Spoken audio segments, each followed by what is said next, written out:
What's up everyone, it's Paul and lafon bringing you another Overwatch League recap video. For sure, nice shot onto Arc from long distance. We don't get to see him on the Pharah that often, but he is a very good Pharah when he wants to play it. Tuba though, Pharah is one of his more comfort picks, and Smurf gets slept up in the front line. That gives Tuba an opportunity to get the opening kill. Wonderful shot there. That was like fade away down to Striker. With the damage boost, that's enough damage to just instantly give the Tracer, take her out of the fight. Wonderful shots from Tuba, and I like this from Washington. They're playing to their strengths, you know. Tuba is really known for his projectile aim, and as I said, Pharah, one of his most dominant roles, and he is really showcasing it here. See it, Brian. Yeah. Tuba though has the nano boost available, but no ultimate, and in fact he just fired a couple of rockets into his face, but still an even fight now. Aimgod goes down, you can see Striker trying to make it happen. Rascal with a rocket removes Tuba. He's taken out of the fight, and an instant resurrect onto Violet here. Violet happy to take that 1v1. Removes Stitch from the fight, takes him out. See Jano just desperately trying to hold on, just trying to build up some of this capture control point, but Rascal doesn't even need to look where he's firing the rockets. Cool guys. Kill and a flip over. Cool guys don't look at rockets to repel the retake, so we need to see a little bit more here. I think Tuba definitely needs to be winning the 1v1 if they want a chance. My! Those That's are some going to be an filthy instant rockets. res. See, Rascal, look at his position. He's trying to deny the resurrect, just wants to hover over it, but look at this. Meanwhile, Striker trying to take out the back line. Aimgod will fall, but Raw peeled for him effectively and will take him out. Now, Moth is given enough space to try and go for the resurrect onto Violet. Brings him up, and Rascal using his barrage to even it out, and now, right now, so many rockets being hit. Yeah, great direct rockets. And that's just pushing Tuba back so that he can't really help in this war on the ground. Oh, potential for a lot of knockups there for Raw, but I think he missed a little bit of his tech with the Primal. And this fight is a little bit all over the place. It's a battle of the Pharahs trying to take their own fights. Tanks as well are all over the place. The Pharah Mercy combo at the moment, but this guy was maybe the best aimer that we had out of all of the Tracers in the league. Yep. Yeah, I completely agree with that. He showcased it way back when. He might still have it, but Tuba with the quick 1-2. That's all you need, really, to bring down a Pharah.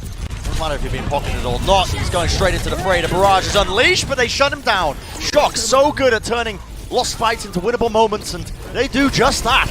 They find the opening, they find the weaknesses, and they just wedge themselves inside of it.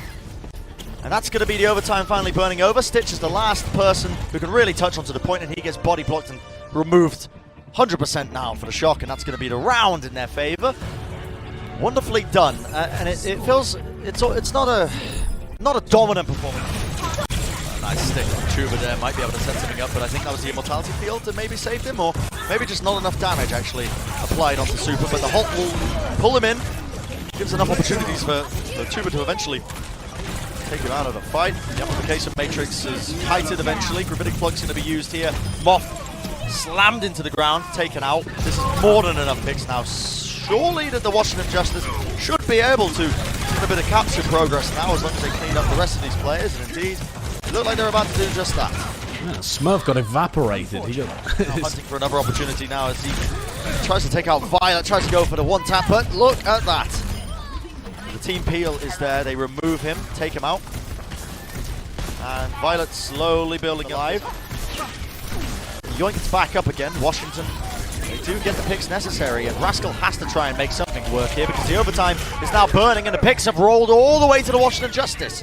So they are going to be able to get a round on the board here, and the Shock, I think, are just willing to take this duel straight up, but it is kind of trying to beat the Washington at what they play best here. And Rascal gets the nice shots onto Arc, and that is going to make it so much easier now, because it means that literally anyone can just focus on Tuba and they will be able to bring him out. The heals are not going to be there. A couple of players remaining. That's all that stands between the Shock and capturing up this control point now, as they do that. They're in a much better position. just really wanted to be subbed in today. Fair enough. That's my pet theory. Sigma and Wrecking Ball. That's the name of the game for Super, I'm sure. I could believe it to a degree, but the Washington Justice, I think, are going to be taking any opportunities they can to push forward, because it doesn't matter if, okay, bit of a whip there with a pulse bomb from the Striker, but Rascal still gets the damage boosted rocket down to Aimgod. Removes him, Super with the power drive, a nice tech. Takes out Raw. Tuba equalizes him though, and it is a scrappy fight, scrappy engagement. Moth being hunted down, but eventually the recall from Stitch will force him to focus on the front line. It's going to be the recap going their way. And the heroes that Janu's ended up playing have match when the hero was first released. And, you know, you allow Stitch on the Tracer and Tuber on the Pharah. The Washington Justice are actually playing reasonably decent Overwatch in round 2 and 3 here. They've managed to retake the point. They're getting their coordination down a little bit. It's okay from them. It's pretty decent. Yep. Yeah, it is. It's pretty decent. And if they even come close now as well to stopping this one, I know that the picks are kind of rolling in. The barrage by Tuber doesn't really get anything, but that's okay. Oh, they're tracking. Striker able to find that pick pretty easily, and then they recap the point as well. The trouble is these fights are so scrappy now, Josh. It's going back and forth from where the picks are being found all over the place. It's the nature of having such mobile compositions. It's hard to tell really which way the fights are going. Still, Smurf is going to be able to get this kill onto Aim God as the peel wasn't quite there. Raw's using his own Primal Rage in the background. And I think this is just going to give the slight edge to the Washington Justice in terms of holding on. Take him down. Now the barrage gets used as he realized Tuber just kind of jumped down to the low ground, but no barrage value there, no kills being going in for him, but he does get the pick off onto Janu. Even trades though, as Tuber evens it out as well, taking down Violet and Super, and Striker removed from the fight. Good opportunities here. Tuber with 3 kills, might be able to get a 4th. You really have to put a little bit of respect on them at the very least.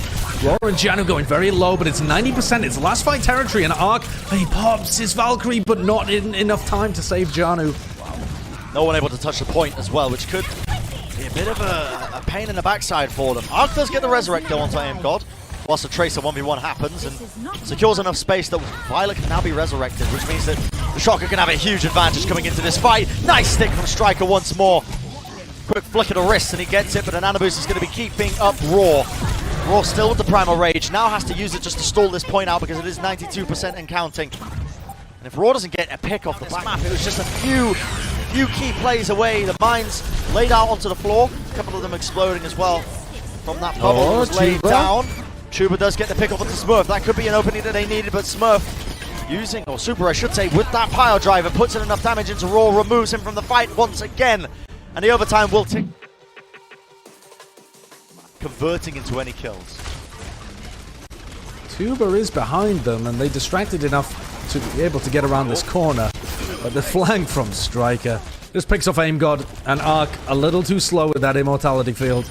Oh my goodness, yep. Oh, wow. This feels like a bit of a shooting range right now for Arns. He's having a field day. Not really much to contest with him as well. It's only Stitch. A lot of pressure. They're respecting him too much. They're just leaving Ants at the back. They're like, yeah, Ants will be fine dealing with him. They're not even putting any resources into him because they know Anzi had the infra side up. He can see everything.